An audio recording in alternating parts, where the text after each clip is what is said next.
अस्सलाम वालेकुम everyone, welcome to नसीब कोर्स स्टूडियो, जहां आप सीखते हैं आईटी एंड सीएस की स्किल्स बिल्कुल इजी एंड प्रैक्टिकल वे में। अक्सर ऐसी सिचुएशन आ जाता जहां पे हम एक सिंगल एलिमेंट पे मल्टीपल टाइप के सिलेक्टर्स और रूल्स अप्लाई कर लेते हैं, पर हमें पता होना चाहिए कि अगर मल्टीपल टाइप के रूल्स एक एलिमेंट पे लगा हुआ है तो ब्राउज़र किस रूल को कितना प्रायोरिटी और कितना इंपॉर्टेंस दे रहा होता है। क्योंकि ऑलरेडी हमने यहाँ पे मल्टीपल टाइप के जो सिलेक्टर्स है वो अपने प्रीवियस लेक्चर्स में अच्छे से कवर कर रखे, पर यहाँ पे इनमें से कौन सा सिलेक्टर कितना ज़्यादा पावरफुल है ये हमें पता होना चाहिए। तो इसके लिए हमें सिलेक्टर्स का स्पेसिफिसिटी पता होना चाहिए, या सिलेक्टर्स का वेट हमें पता होना चाहिए, कौन सा सिलेक्टर कितना ज़्यादा भारी है। तो यहाँ पे हम बेसिक स्ट्रक्चर HTML का इंसर्ट कर चुके, तो ये साइड बार में क्लोज कर लेता हूँ। और मान लें यहाँ पे मेरे पास एक HTML का एलिमेंट है, जैसे कि आर्टिकल को हम यहाँ पे इंसर्ट करते हैं। अब इस आर्टिकल के इनसाइड एक H1 है, और इस H1 में हम कुछ टेक्स्ट जैसे कि नसीब कोर्स स्टूडियो चैनल का नाम लिख लेते हैं, और इसी H1 को हम यहाँ पे एक क्लास भी दे देते हैं जैसे कि हाईलाइट। हमने यहाँ पे लिखा हाईलाइट, और अब इस H1 को हमने टारगेट करना है। पर सबसे पहले right click open with live server से इसे रन करते हैं। अब इस H1 को हमने स्टाइल करना है, तो ऑलरेडी मैं इसे रन कर चुका हूँ। H1 फिलहाल बाय डिफ़ॉल्ट कुछ यूँ हमें दिख रहा होगा। अब वापस आ जाते हैं यहाँ पे स्टाइल शीट की तरफ और लिखेंगे यहाँ पे H1, अपना जो टेक्स्ट कलर है वो कर लो डोजर ब्लू। अब जाहिर बात है जहाँ पे भी HTML में H1 दिखेगा उसका जो टेक्स्ट कलर है वो डोजर ब्लू इस पॉइंट पे हो जाएगा। अब मान लें यहाँ पे इसी H1 को मैं क्लास के थ्रू भी टारगेट कर लेता हूँ, जैसे कि यहाँ पे आ जाते हैं वापस कोड की तरफ, और H1 के जस्ट बाद हम यहाँ पे लिखते हैं डॉट हाईलाइट। हाईलाइट नाम का हमने इसे क्लास दिया है, तो ये क्लास हम यहाँ से कॉपी करेंगे, सेलेक्ट करके कंट्रोल से कॉपी, और यहाँ पे आके हम पेस्ट करते हैं। पेस्ट करने के बाद नेक्स्ट यहाँ पे भी रूल लगा लेते हैं, जैसे कि मुझे टेक्स्ट कलर डोजर ब्लू की जगह पे रेड चाहिए। अब एक जगह पे एलिमेंट सेलेक्टर हम यूज़ कर रहे हैं, एक जगह पे हम क्लास सेलेक्टर यूज़ कर रहे हैं। तो यहाँ पे हम एक ही एलिमेंट को दो अलग अलग तरीक़ों से टारगेट कर रहे हैं, एक एलिमेंट सेलेक्टर और दूसरा क्लास सेलेक्टर। क्लास सेलेक्टर को हमेशा ज़्यादा इंपॉर्टेंस दिया जाता, ज़्यादा स्पेसिफिसिटी दी जाती है बनिस्बत एलिमेंट सेलेक्टर का। तो इसका मतलब एलिमेंट का जो कलर है वो रेड होने जा रहा। अब वापस चले जाते हैं यहाँ पे वेबसाइट की तरफ, तो हमें एलिमेंट का कलर रेड होता दिख रहा होगा।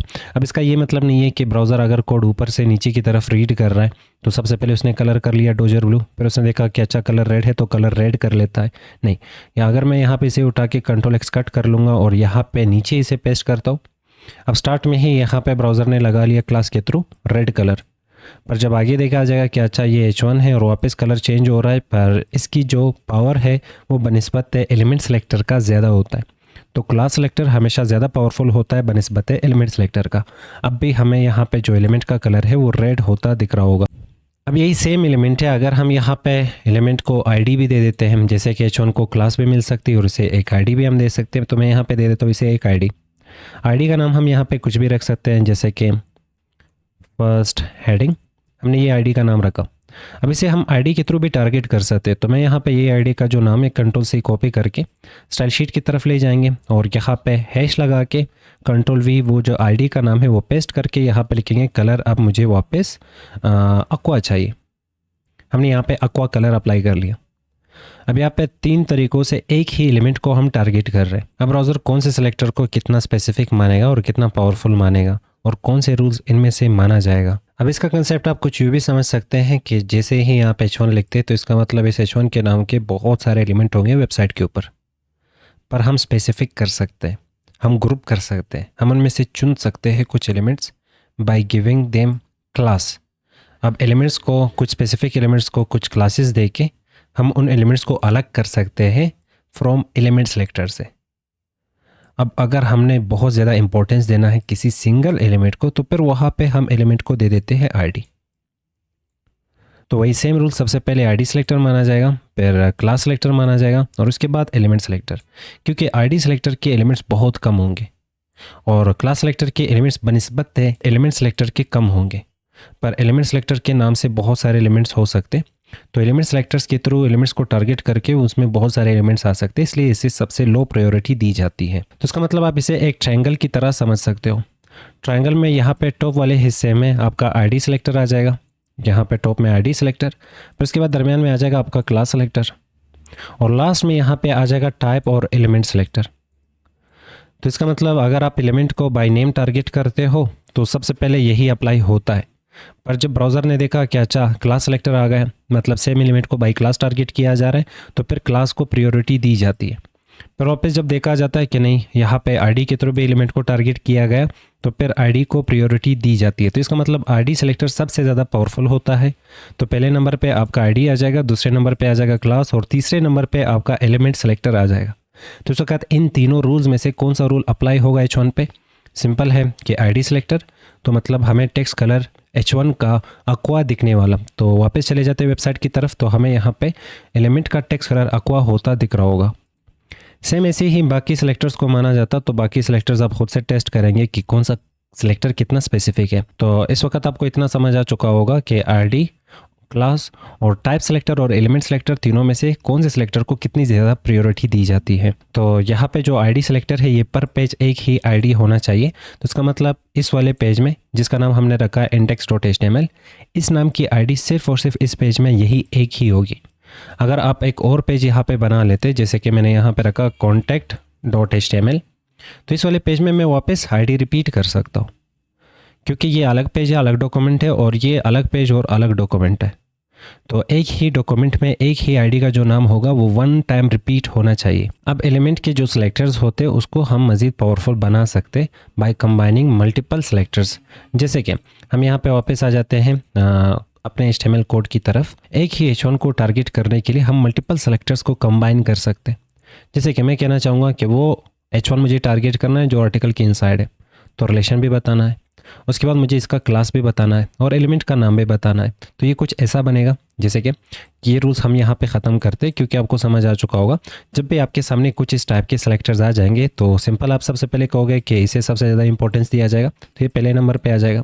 फिर दूसरे नंबर पे ये क्लास सेलेक्टर आ जाएगा, और फिर लास्ट में आपका यहाँ पे आ जाएगा एलिमेंट सेलेक्टर और टाइप सेलेक्टर, तो ये थर्ड नंबर पे आ जाएगा। तो इसका मतलब अगर H1 होगा तो सबसे पहले H1 को माना जाएगा। अगर आप H1 को हटा लो, मैंने H1 को हटा लिया, अब इन दोनों में से क्लास को माना जाएगा, मतलब कलर रेड है। अगर मैं यहाँ पे क्लास को हटा लूँ तो अब यहाँ पे H1 मतलब टाइप सेलेक्टर और एलिमेंट सेलेक्टर को माना जाएगा। फिलहाल मैं यहाँ पे इसे सेलेक्ट करके ख़त्म कर लेता हूँ। अब मल्टीपल सेलेक्टर्स को हम कंबाइन करते हैं। कैसे? जैसे कि मैं कहूँगा कि आर्टिकल आपके इनसाइड H1 है, पर अगर मल्टीपल हेडिंग्स होंगे तो उनमें से वो हेडिंग मुझे चाहिए जिसके पास ये वाली क्लास है, और उसके बाद उसका जो कलर है वो आप रेड कर लो। तो यहाँ पे लिखते हैं कलर रेड किया जाए। अब यहाँ पे इसे आप यूँ समझ सकते हैं कि सबसे पहले हम पेरेंट का बात कर रहे हैं, कंटेनर की बात कर रहे हैं, रिलेशन बताने के लिए कि आर्टिकल आपके इनसाइड बहुत सारे हेडिंग्स है, पर हमें H1 को ही टारगेट करना है। या तो वेबसाइट के ऊपर बहुत सारे हेडिंग्स हैं, पर हमें वो वाला हेडिंग टारगेट करना है जो कि आर्टिकल के इनसाइड है। और फिर कह रहे हैं कि अच्छा अगर आर्टिकल के इनसाइड भी मल्टीपल हेडिंग्स है, पर उनमें से वो हेडिंग हमें चाहिए जिसके पास हाईलाइट नाम की क्लास होगी। तो हम यहाँ पे 3 अलग अलग सेलेक्टर्स को कंबाइन कर रहे हैं, तो इससे हमने सेलेक्टर की जो पावर है वो मज़ीद बढ़ा ली। अब यहाँ पे अगर हमें पावर देखना है तो पावर देखने का बहुत ही इजी तरीका है। अब सिंपल इस वाले सेलेक्टर पे पॉइंटर लेके जाए, होवर कर ले। होवर करने के बाद आपको यहाँ पे सेलेक्टर स्पेसिफिसिटी की पावर दिख जाएगी। तो हमें कहा जा रहा है कि ये 0 आ रहा है, ये 1 आ रहा है और ये फिर 2। तो इसका मतलब ओवरऑल ये वाला जो सेलेक्टर हम यूज़ कर रहे हैं इसकी पावर इस वक्त 12 आ रहा है। अच्छा, तो यहाँ पे जो 3 डब्बे आपको दिख रहे होंगे सेलेक्टर स्पेसिफिसिटी में, तो ये फर्स्ट वैल्यू आईडी की होती है, सेकंड वैल्यू क्लास की होती है, और थर्ड वैल्यू यहाँ पे होती है आपके एलिमेंट का। तो इस वक्त हमने 2 एलिमेंट सेलेक्टर्स को उठाया। सबसे पहले आर्टिकल, तो एक नंबर इसका आ गया, और उसके बाद H1 एक नंबर इसका आ गया। तो इन दोनों को जमा करके 2 वैल्यूज़ यहाँ पे ऐड किए जा रहे हैं और बताया जा रहा है। उसके बाद यहाँ पे आ जाता है आपका क्लास सेलेक्टर, तो क्लास सेलेक्टर डायरेक्ट यहाँ पे ऐड कर लेता है 10 का वैल्यू, तो यहाँ पे ये बन जाएगा 12। अब जैसे कि यहाँ पे नेक्स्ट सेलेक्टर देख ले, मैंने यहाँ पे लिखा हैश, और फिर यहाँ पे लिख लेते हैं आर्टिकल, और जैसे ही मैं यहाँ पे करली ब्रेस स्टार्ट करूँगा और इस पे होवर करेंगे तो डायरेक्ट इसका पावर हमें 100 दिख रहा होगा। अब जो सेलेक्टर जितना ज़्यादा यहाँ पे पावर आपको दिखाएगा उतना ही ज़्यादा वो स्पेसिफिक होगा, उतना ही ज़्यादा वो पावरफुल होगा। अब इससे भी ज़्यादा पावरफुल अगर हमने सेलेक्टर बनाना हो तो हमें यहाँ पे क्लास सेलेक्टर भी यूज़ करना है, एलिमेंट सेलेक्टर भी यूज़ करना है, क्योंकि फर्स्ट पोजीशन यहाँ पे आ जाता है आईडी का, सेकंड पोजीशन क्लास का, और नेक्स्ट पोजीशन यहाँ पे होगा एलिमेंट सेलेक्टर का। तो इसके लिए मैं यहाँ पे एक रैंडम सा सेलेक्टर बना रहा हूँ, जैसे कि हैश आर्टिकल, आपके इनसाइड डॉट हाईलाइट नाम का एलिमेंट है, और उसके इनसाइड एक H1 आ रहा है। अब इसका पावर मुझे देखना है, क्योंकि एक आईडी सेलेक्टर है, दूसरा क्लास सेलेक्टर है, तीसरा एलिमेंट सेलेक्टर है। होवर करेंगे तो हमें यहाँ पे दिखाया जा रहा होगा कि इसकी जो सेलेक्टर स्पेसिफिसिटी और पावर है वो 111 बन चुका है। तो इसका मतलब ये वाला जो सेलेक्टर है वो ज़्यादा पावरफुल है आईडी वाले सेलेक्टर से, क्योंकि इसका पावर 100 आ रहा है और इसका पावर 111। क्या इससे भी ज़्यादा पावरफुल हम सिलेक्टर बना सकते? बिल्कुल बना सकते, पर हाँ इस टाइप की चीज़ों को आप हमेशा अवॉइड करेंगे क्योंकि कोड को हमेशा रीडेबल पसंद किया जाता। किसी कंपनी के साथ काम करोगे उसका कोड जितना ज़्यादा रीडेबल होगा, क्योंकि इन फ्यूचर इस कोड को किसी और ने मेंटेन भी करना है, मैनेज भी करना है। तो अगर आप कुछ ऐसा कोड लिख रहे हैं जो कि मेंटेन करना बहुत मुश्किल है तो आपका कोड बैड प्रैक्टिस माना जाएगा। तो फिलहाल हम यहाँ पर एक और सिलेक्टर देख लेते हैं, जैसे कि हैश, और मैंने लिखा यहाँ पर हेडर फिर हैश, उसके इनसाइड हमने यहाँ पर रखा नेव बार, और फिर यहाँ पे मैंने लिखा हैश, और उसके इनसाइड मान लो मैंने यहाँ पे मतलब अनऑर्डर लिस्ट। अब उसके जस्ट आगे हम यहाँ पे क्लास लगा लेते हैं, जैसे कि मैंने क्लास में लिखा यहाँ पे वापस हाईलाइट, और उसके जस्ट आगे हमने यहाँ पे एलिमेंट सेलेक्टर का यूज़ कर लिया। एलिमेंट सेलेक्टर कोई भी हो सकता है, जैसे कि मैं एल को टारगेट करना चाह रहा था। और अब इस सेलेक्टर का अगर हम पावर देख लें, इस पर होवर करेंगे तो इसका जो पावर है वो हमें 311 दिख रहा होगा। पर हाँ इस टाइप के जो सिलेक्टर्स है ये आपके कोड को अगली कर लेता है। इस टाइप के सिलेक्टर्स को आप अवॉइड कर ले, पर आपको इतना पता है कि हाँ हम कैसे सिलेक्टर्स की पावर को इंक्रीज कर सकते हैं और बढ़ा सकते हैं। अब यही सेम चीज़ आपके नोट्स में आपको मिल जाएगा, जो कि डिस्क्रिप्शन में हर दिन आपको मिलता जा रहा है। तो think of specificity like a triangle, जैसे कि टॉप में आपने एक ट्राइंगल बना लिया, ये हमारा ट्राइंगल रहा, और कहा जा रहा है कि ट्रायंगल के टॉप में आपके पास आईडी सेलेक्टर होना चाहिए जो कि स्ट्रॉन्गेस्ट है, और यूनिक ओनली 1 आईडी पर पेज है। तो यहाँ पे टॉप में आपका आ जाएगा आईडी सेलेक्टर, तो ये फर्स्ट पोजीशन आईडी सेलेक्टर को मिलेगा। नेक्स्ट यहाँ पे मिडल में क्लास सेलेक्टर और एट्रीब्यूट सेलेक्टर आ जाएगा। तो यहाँ पे दरम्यान में एक लेयर बनेगा जिसमें आपका क्लास सेलेक्टर और एट्रीब्यूट सेलेक्टर आ जाएगा, और थर्ड पोजीशन पे और बॉटम में आ जाएगा आपका एलिमेंट सेलेक्टर। और एलिमेंट सेलेक्टर को सबसे ज़्यादा वीक माना जाता क्योंकि ये एक ही पेज के ऊपर मल्टीपल हो सकते हैं, तो आप मल्टीपल एलिमेंट्स को एक ही साथ टारगेट कर सकते हो, इसलिए इसे वीकेस्ट सिलेक्टर माना जाता है और इसे बॉटम में रखा गया है। हम सिलेक्टर्स की जो स्पेसिफिसिटी है उसे मजीद पावरफुल बना सकते हैं, जैसे कि आपने लिखा आर्टिकल मतलब एक सिलेक्टर, H1 दूसरा सेलेक्टर, डॉट हाईलाइट तीसरा सेलेक्टर्स। आप मल्टीपल सेलेक्टर्स को कंबाइन करके इसे मोर स्पेसिफिक बना सकते हो। और आगे हमें कहा जा रहा है कि दिस मीन्स, जो कि यहाँ पे सिलेक्टर है, हम कह रहे हैं कि H1 को टारगेट कर लो, पर किस चीज़ के इनसाइड H1 होना चाहिए? आर्टिकल के इनसाइड। और H1 के पास कौन सा क्लास होना चाहिए? डॉट हाईलाइट नाम का या तो हाईलाइट नाम का। This is more specific than just dot highlight और H1। अब जब भी हम मल्टीपल सेलेक्टर्स को कंबाइन कर रहे हैं तो इसमें एक चीज़ जो कि याद रखने वाली है, जैसे कि हम यहाँ पे वापस आ जाते हैं अपने सेलेक्टर्स की तरफ, और मैं यहाँ पे इन सब को सेलेक्ट करके डिलीट कर लेता हूँ। ये प्रॉब्लम आप सबसे ज़्यादा फेस करोगे। जैसे कि मैंने यहाँ पे लिखा आर्टिकल, आपके इनसाइड डॉट हाईलाइट नाम का एलिमेंट होगा, हाईलाइट, उसका जो कलर है वो मुझे रेड चाहिए। अब नेक्स्ट लाइन में मैं यहाँ पे कहना चाह रहा हूँ कि वही सेम एलिमेंट है, मान लो मुझे उसे वापस टारगेट करना है, मुझे उसका कलर रेड के बजाय वापस कलर मुझे डोजर ब्लू करना है। अब यहाँ पे एलिमेंट का कलर क्या होने जा रहा, तो हमें पता है कि ये वाला जो सिलेक्टर है वो सबसे ज़्यादा पावरफुल होगा, क्योंकि इस पर होवर करेंगे तो इसका पावर हमें यहाँ पे 11 दिखाया जा रहा, और इस पर होवर करेंगे इसका पावर हमें यहाँ पे सिर्फ 10 दिखाया जा रहा। तो इसका मतलब ये वाला सबसे ज़्यादा स्पेसिफिक होगा और पावरफुल होगा। तो एलिमेंट का कलर क्या होने जा रहा है? रेड। और आप इन फ्यूचर जितना भी चेंज करने की कोशिश करोगे तो आप इसे ओवरराइट नहीं कर सकते अगर कोई ऐसा सिलेक्टर आप यूज़ कर रहे हो जो कि पावर इससे कम रखता हो, मतलब 11 से कम जिस सिलेक्टर की पावर होगी उसके थ्रू कभी भी आप ये वाला जो क्लास है इसका कलर चेंज नहीं कर सकते। तो इस टाइप के प्रॉब्लम बहुत ज़्यादा फेस किए जाते हैं, तो हमेशा आपको ये चीज़ पता होनी चाहिए। अब जैसे अभी हमने देखा कि हम सिलेक्टर की जो स्पेसिफिसिटी है और पावर है उसे फाइंड कर सकते अगर हम किसी भी सिलेक्टर पे होवर करते पॉइंटर। जैसे आपने अभी देखा कि आप सिलेक्टर पे होवर कर लो, आपको यहाँ पे सिलेक्टर स्पेसिफिसिटी क्या होती है इस पर क्लिक करोगे, आपको डॉक्यूमेंटेशन भी मिल जाएगा MDN की तरफ से, और यहाँ पे आपको पावर भी दिखाया जा रहा। पावर में हमने देखा कि अगर आईडी है तो आईडी को 100 का पावर मिलता है, और अगर क्लास और एट्रीब्यूट सेलेक्टर है उसे 10 का पावर मिलता। अगर एलिमेंट सेलेक्टर है जो बाय टाइप आप टारगेट कर रहे हो उसे 1 का पावर मिलता। If two selectors have the same specificity, अगर आपने H1 लिखा और यहाँ पे कुछ रूल्स आपने अप्लाई कर लिए, फिर वापस आगे जाके नीचे कोड में वापस आपने H1 को टारगेट करके यहाँ पे कुछ और रूल्स लगा रहे हो, तो इसका मतलब इस H1 का और इस सेलेक्टर का और इस H1 और सेलेक्टर का पावर सेम है, स्पेसिफिसिटी सेम है। तो इसे भी यहाँ पे 1 का पावर दिया जाता, इसे भी 1 का पावर दिया जाता। तो इन दोनों में से कौन सा माना जाएगा? हमें कहा जा रहा है अगर सेम स्पेसिफिसिटी के साथ आप सिलेक्टर्स को यूज करोगे तो हमेशा लास्ट सिलेक्टर के रूल्स को ही अप्लाई किया जाता है और माना जाता है। अगर आप डेवलपर हो और आपको इंस्पेक्ट नहीं आता और आप इंस्पेक्ट के थ्रू कोड को टेस्ट नहीं करते तो आप डेवलपर नहीं हो। तो हमें यहाँ पे कहा जा रहा है कि जब भी आप कोड को इंस्पेक्ट करते हो, किसी भी एलिमेंट पे राइट क्लिक कर लो और फिर ब्राउज़र में इंस्पेक्ट ऑप्शन चूज़ कर लो, तो आप डेवलपर मोड की तरफ चले जाते हो। और यहाँ पे हमें कहा जाता है कि आपके जो कोड है, जो HTML डॉक्यूमेंट है, उसमें 3 टाइप के स्टाइल्स आ रहे होते हैं। सबसे पहला स्टाइल वो स्टाइल होता है जो आप खुद से लिख रहे होते हो। First style usually come from your own CSS file. जो स्टाइल आप खुद लिखते हैं, सबसे पहले वही स्टाइल आपको इस साइड बार में दिखाया जाता है। फिर दूसरा स्टाइल जिसके थ्रू आप अपने वेबसाइट को नॉर्मलाइज करते हो। जैसे कि पढ़ा था कि अलग अलग टाइप के ब्राउज़र होते हैं, हर एक ब्राउज़र आपको वेबसाइट अलग अलग दिखा रहा होता। अगर आप चाहते हैं कि इन सभी ब्राउज़र में आपको वेबसाइट ठीक दिखे, सेम दिखे, तो इसके लिए ये वाली जो लाइब्रेरी है, इसे लिंक करना होगा। तो दूसरा स्टाइल इससे आ रहा होता है किसी एलिमेंट के लिए।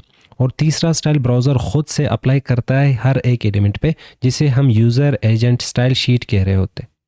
तो एक ही एलिमेंट के लिए 3 टाइप के स्टाइल्स आ रहे होते। सबसे पहला स्टाइल वो होता है जो आपने लिखा होता, जो आप खुद लिखते हैं CSS के थ्रू। अगर आप चाहते हैं कि वो एलिमेंट हर एक ब्राउज़र में सेम दिखे, तो इसके लिए फिर हम normalize.css जैसे स्टाइल शीट का यूज़ करते, लाइब्रेरी का यूज़ करते।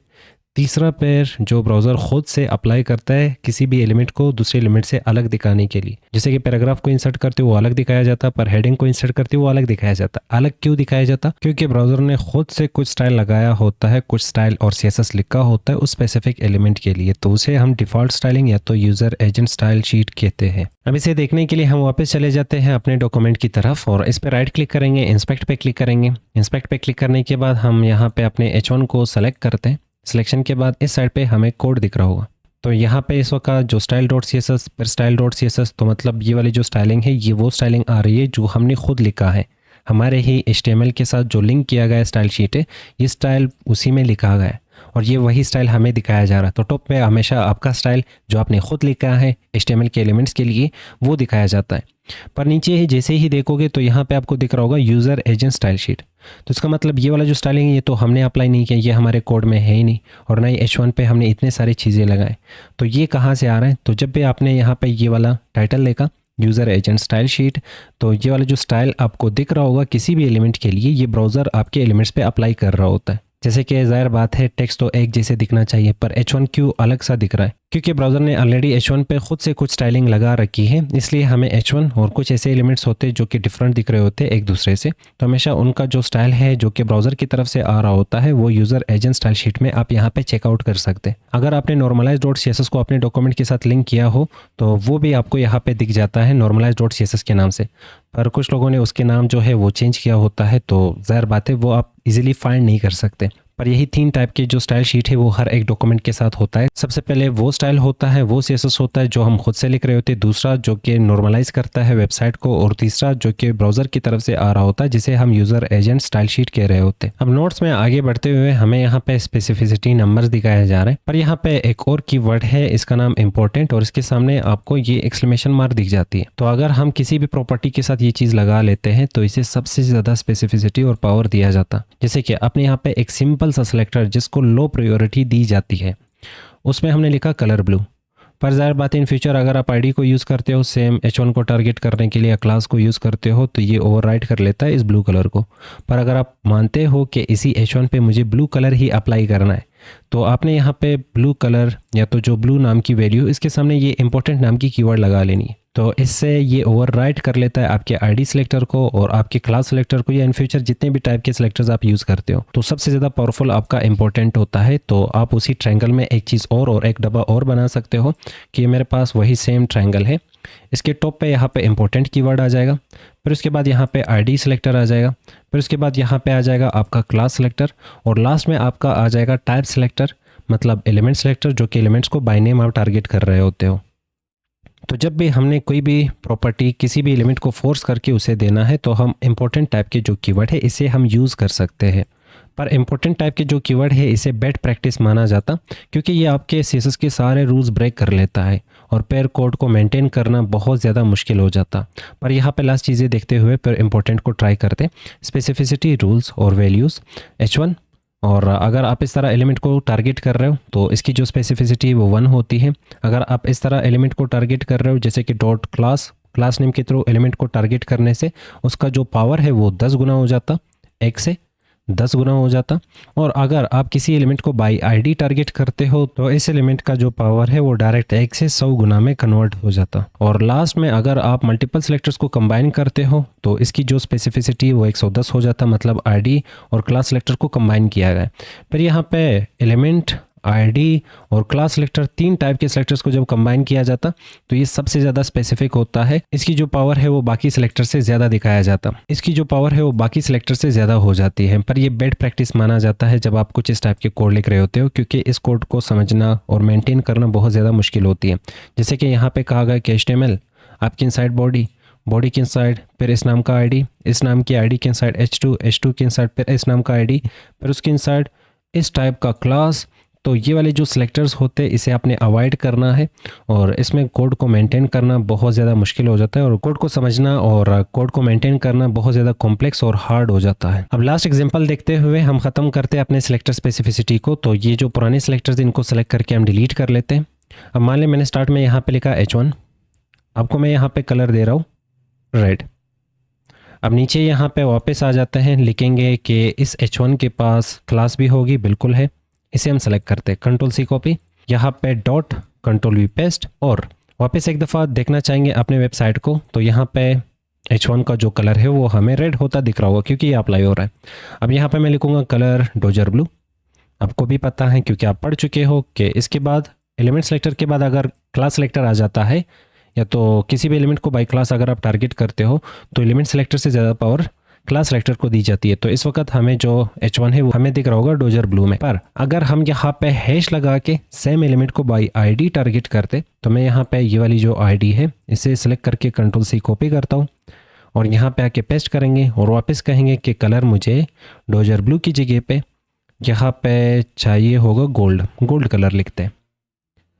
अब यहाँ पे कौन सा कलर और कौन सा रूल अप्लाई होगा, जाहिर बात है ये आईडी वाला। आ जाते वापस वेबसाइट की तरफ तो आईडी वाला हमें कलर दिख रहा होगा। अब मान लो मुझे यहाँ पे ये वाला जो कलर है ये वाली प्रॉपर्टी फोर्स करके इस पे लगाना है, इस H1 पे लगाना है। तो इसके सामने हम यहाँ पे कीवर्ड यूज़ करेंगे जिसका नाम होगा इंपॉर्टेंट। अब जब हम यहाँ पे इस पे होवर करेंगे तो इसका पावर तो अब भी हमें 001 दिख रहा है, पर जैसे ये वाली जो कीवर्ड है ये आ जाता तो ये आपकी सेलेक्टर्स की जितने भी रूल्स आपने अभी पढ़े उन सबको ब्रेक कर लेता है। तो ये जो आपके पास सेलेक्टर जिसकी सबसे कम स्पेसिफिसिटी है ये उसे सबसे ज़्यादा पावर देगा। अब वापस वेबसाइट की तरफ जाके अगर H1 को देखेंगे तो उसका कलर हमें रेड होता दिख रहा होगा। पर हमने हमेशा हर जगह पे ये इंपॉर्टेंट कीवर्ड को यूज़ नहीं करना।